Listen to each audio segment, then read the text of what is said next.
안녕하세요. 부동산 유튜버 봄내음입니다.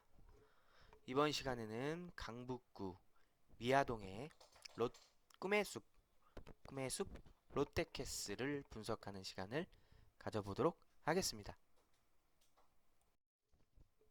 목차를 보겠습니다. 네, 위치부터 알아보고요. 단지 전경, 평면도, 실내 사진, 기본 정보, 지역 분석, 가격 분석, 교통 환경, 인근 단지와의 비교 분석을 통해서 결론을 도출해 보도록 하겠습니다.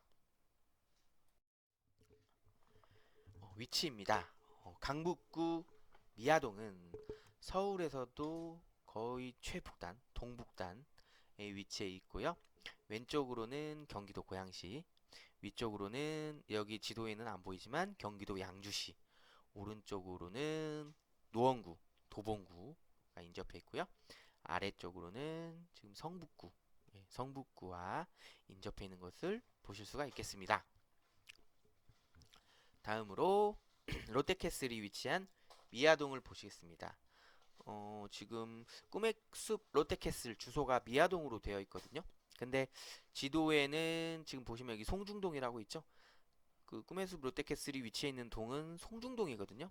근데 이게 원래 미아 4동과 9동이 송중동이었는데 이 미아 4동과 9동이 통합해가지고 송중동으로 바뀌었거든요. 근데 아직 그 롯데캐슬 주소가 미아동으로 지금 아직 되어 있고 변경이 안 된 상태라고 그렇게 보시면 될 것 같습니다. 3D 지도를 한번 보시겠습니다. 네, 여기 롯데캐슬 아파트가 이렇게 빨간색으로 되어 있고요. 그 왼쪽에 이제 꿈의 숲 해링턴 플레이스, 그리고 오른쪽 보시면 지금 빌라가 굉장히 많죠. 빌라, 맨션 뭐 이런 것들이 굉장히 많이 있고요. 그리고 아래쪽에 이제 경남 아너스빌 아파트가 있고요. 왼쪽에 지금 송중초 보이시죠? 예, 송중초 보이고 이 아파트, 이 아파트를 이 송중초 인근 보시면은 빌라가 어마어마하게 많이 있는 걸 보실 수가 있습니다. 세부 지도를 보시겠습니다. 여기 보시면 롯데캐슬, 롯데캐슬 아파트 위에 이제 꿈의 숲 해링턴 플레이스가 있고요. 꿈의 숲 한신더유가 있고요. 아래쪽에 이제 미아사거리역과 롯데백화점 미아점이 있고요. 그리고 꿈의 숲 롯데캐슬 뒤쪽으로 굉장히 이제 숲으로 되어 있고, 여기 보시면 아트센터도 있고 미술관도 있는 것, 이런 것들을 보실 수가 있겠습니다.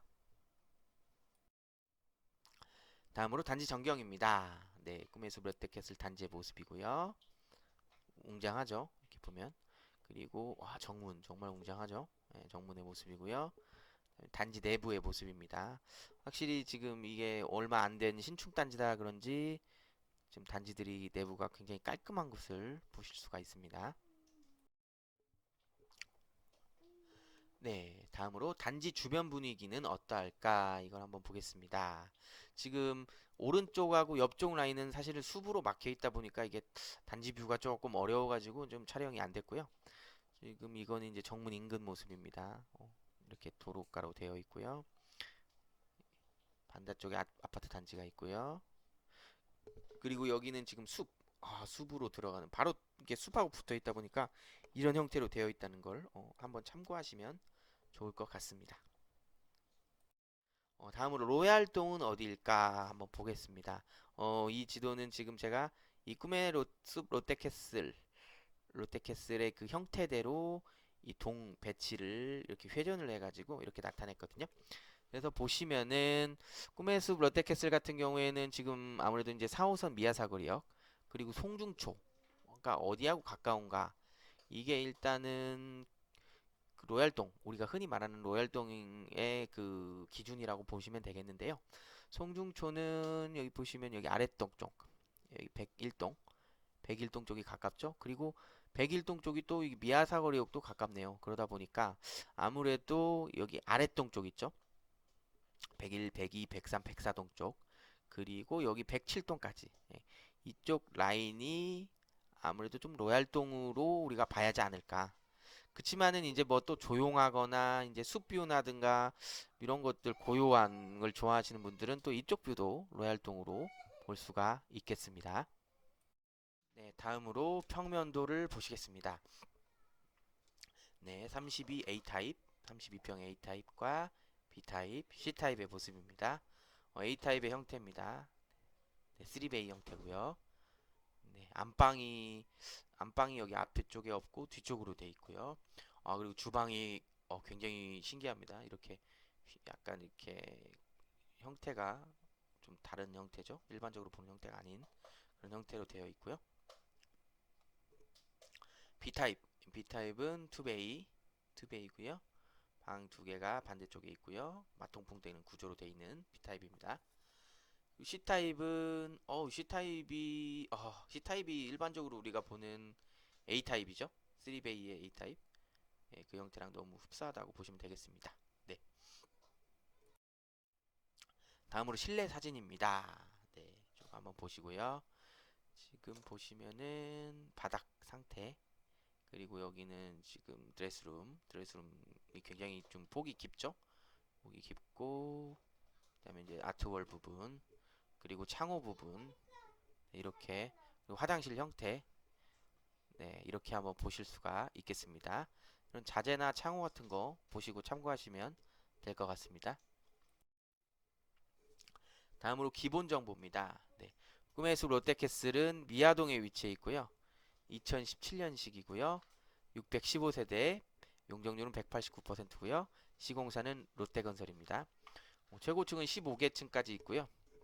네, 계단식으로 되어 있고 개별난방 방식입니다. 네. 약한 경사가 있고요. 주차 대수는 1.15대입니다. 그리고 지하 주차장과 세대는 역시 연결이 되어 있고요. 인근 초중 고등학교입니다. 지금 학군지 판별 이렇게 돼 있죠? 참고하시면 될 것 같고요. 서울 송중초, 신일중, 영운고가 이렇게 인근에 있고요. 학군이 생각보다 좋네요. 초등학교, 중학교까지는 좋은데 고등학교 학군이 좀 안 좋은 것을 보실 수가 있고요. 초등학교하고 지하철 모두 인근에 없습니다. 인근에 위치해 있지 않고요. 학원가도 없고요. 예, 병원도 없고요. 쇼핑몰은 아까 보셨지만 예, 그 미아 사거리역에서 위쪽에 롯데백화점 미아점이 있고요. 그리고 미아공원, 테니스장 3.8배인 미아공원이 인근에 위치해 있습니다. 꿈의 숲 롯데캐슬 같은 경우는 단점이 단지가 언덕 위에 있어요. 언덕 위에 있다 보니까 이제 지하철역에서 아파트까지 이제 걷는 데 있어서 좀 불편하다. 뭐 이런 점이 단점으로 볼 수가 있고요. 그리고 마을버스가 출근 시간에 항상 10,000원이 든다. 아무래도 버스를 타고 이동하는 수요가 많다 보니까 출근 시간대 항상 10,000원이 되어가지고 서서 가거나 아니면 못 타거나 이렇게 돼서 굉장히 좀 불편함을 호소하고 있는 것으로 단점을 뽑을 수가 있겠습니다. 다음으로 지역 분석입니다. 네, 강북구의 특징, 거래지수, 그리고 미아동의 특징을 살펴보겠습니다. 네, 강북구는 면적이 24.6 제곱킬로미터고요. 인구는 28만 5,532명입니다. 각각 3.9%, 3.1%에 해당이 되고요. 지하철역 같은 경우는 4호선밖에 없어요. 주요 노선은 4호선밖에 없고 우이신설선이 이렇게 있고요. 인근 병원으로는 대한병원, 국립재활원, 서울현대병원 이렇게 있고요. 학원 개수는 423개입니다. 입시 검정 모습 보시면 241개가 있고요. 그리고 백화점은 1개, 대형마트 1개, 스타벅스가 6개밖에 없는 거를 보실 수가 있겠습니다. 강북구 같은 경우는 도봉구에서 분구했어요. 도봉구에서 분구한 구이며 서울에서 가장 늦게 생긴 구도. 네. 강북구 미아리 고개가 유명합니다. 그리고 강북구에는 지하철 주요 노선으로는 4호선밖에 없고 비주류 노선인 우이신설선만 존재하여 교통이 매우 불편하다. 네, 이렇게 특징을 볼 수가 있겠습니다. 강북구의 거래 지수입니다. 공급 적정 수요는 1427세대고요. 공급량은 5년간 공급량은 1802세대입니다. 다른 서울구보다 공급량은 좀 있지만 그래도 여전히 공급량이 부족한 걸 보실 수가 있고요. 다음으로 거래량을 보시겠습니다. 거래량은 2020년도부터 2140건, 거래량이 굉장히 많았죠. 21년도에도 928건이 있다가 22년도에 혹한기에 접어들면서 276건, 엄청나게 줄어들었죠. 그러다가 2023년도에 864건으로 거래량이 조금 회복되고 24년 8월 말 기준으로 601건. 다른 구들은 2024년 8월 말 기준으로 이미 작년에 그 거래량을 넘어선 구들도 있고요. 거의 비슷하게 가는 구들이 대부분인데 강북구는 확실히 거래량이 생각보다 많지 않은 걸 볼 수가 있죠. 다음으로 매매 매물입니다. 매매 매물은 1년 전에 1264건에서 1401건으로 좀 소폭 상승했고요. 전월세 매물 같은 경우도 555건에서 719건으로 상승했습니다. 이런 점들이 다른 구하고 좀 확연히 좀 다른 점을 보실 수가 있겠습니다. 다음으로 미아동 특징인데요. 미아동 같은 경우에는 아까 보셨지만 미아 사거리역, 미아 사거리역이 인근으로 도봉로를 따라서 상권이 발달해 있다. 이 특징이고요. 그리고 인근 숭인시장 일대가 주거와 생활시설이 어우러진 고층 복합 건축물로 개발 예정이다. 이 부분이 조금 개발되면은 좀 강북구도 좀 활기찬 모습을 나타내지 않을까 싶습니다. 네, 다음으로 가격 분석입니다. 32평형 기준으로 한번 보겠습니다. 32평형 기준으로 매매가 최고가와 전세 최고가인데요. 매매 최고가 같은 경우는 11억 7천만 원, 전세 최고가는 7억입니다. 갭 차이는 4억 7천이고요.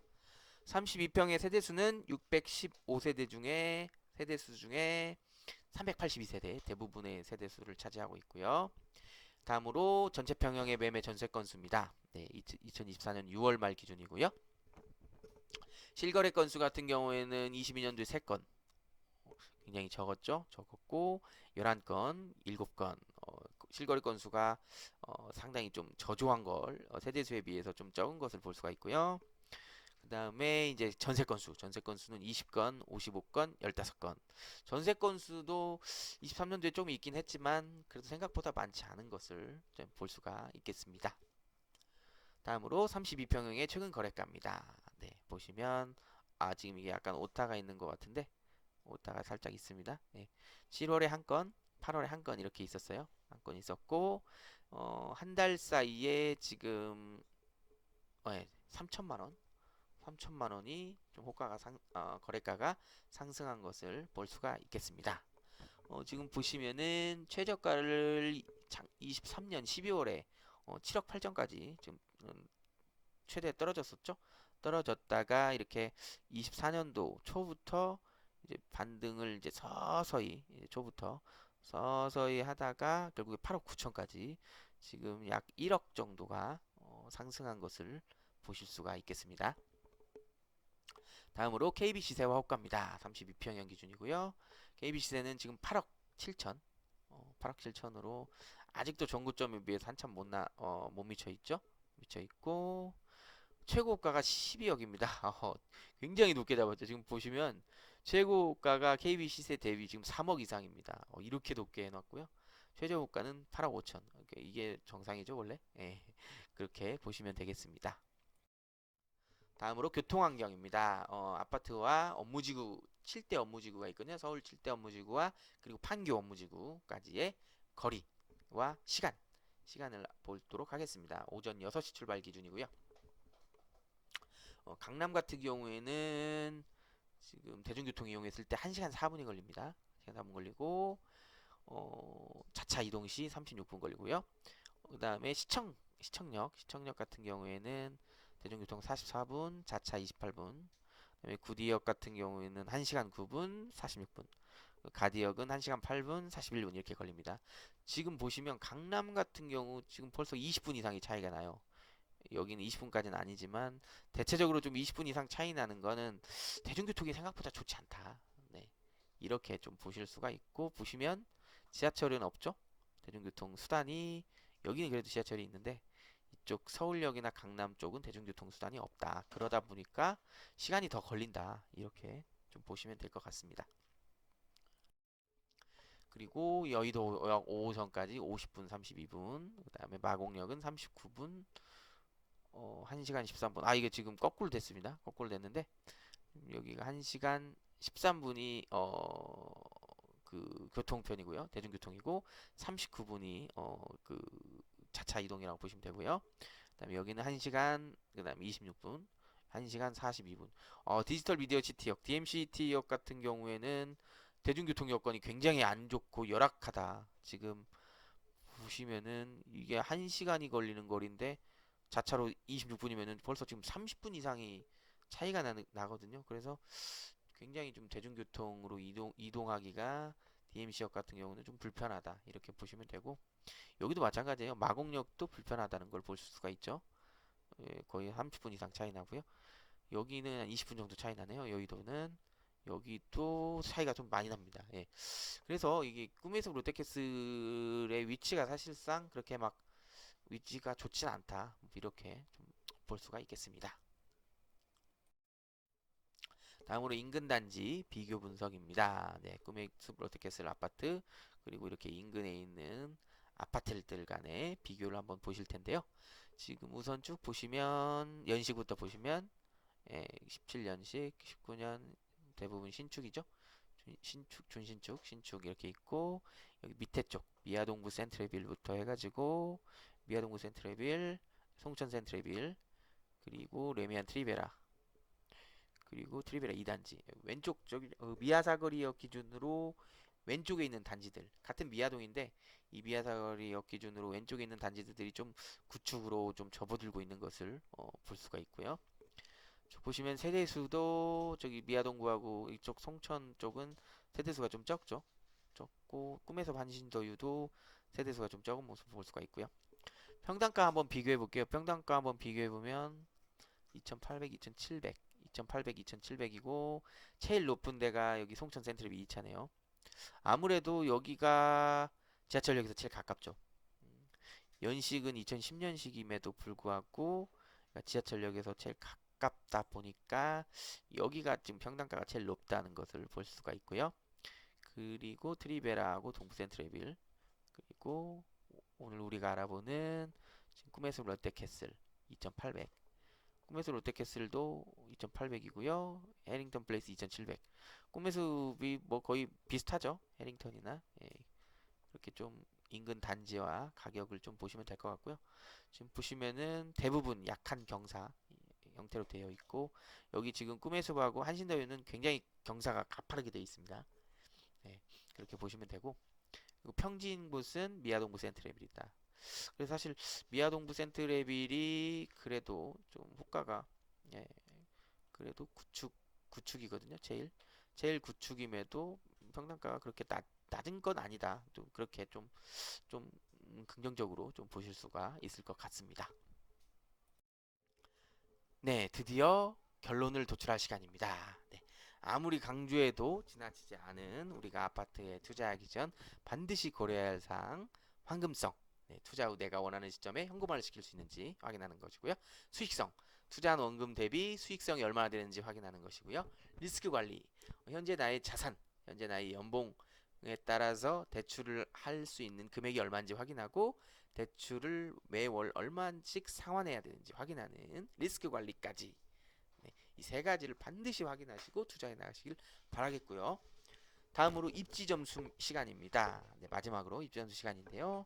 500세대 이상 아파트 564개소를 제가 사전에 평균으로 구해봤어요. 구해봤는데 83점이 나왔습니다.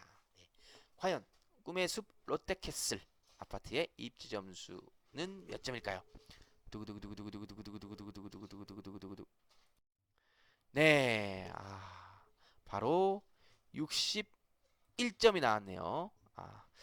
아무래도 이제 서울의 그 강북구라는 곳 자체가 서울에서는 최하급지거든요. 최하급지다 보니까 그 입지 점수 부여도 있는데 입지 점수가 조금 많이 좀 낮았고요. 입지가 안 좋고 낮게 나왔고 뭐 그리고 여러 가지로 이제 지하철도 인근에 없고 뭐 그러다 보니까 이제 점수들이 대체적으로 좀 낮게 나온 것 같습니다. 네. 그래도 이제 꿈의 숲 롯데캐슬 아파트는 숲세권이거든요. 숲세권의 뭐 대단지로서 그 실거주의 만족도는 정말 좋거든요. 그래서 살기는 정말 좋은 곳이라고 생각합니다. 네. 지금까지 긴 시간 동안 꿈의 숲 롯데캐슬 분석 영상을 시청해 주셔서 감사합니다. 네. 다음 이 시간에 뵐게요. 그때까지 안녕. 지금까지 부동산 유튜버 봄내음이었습니다.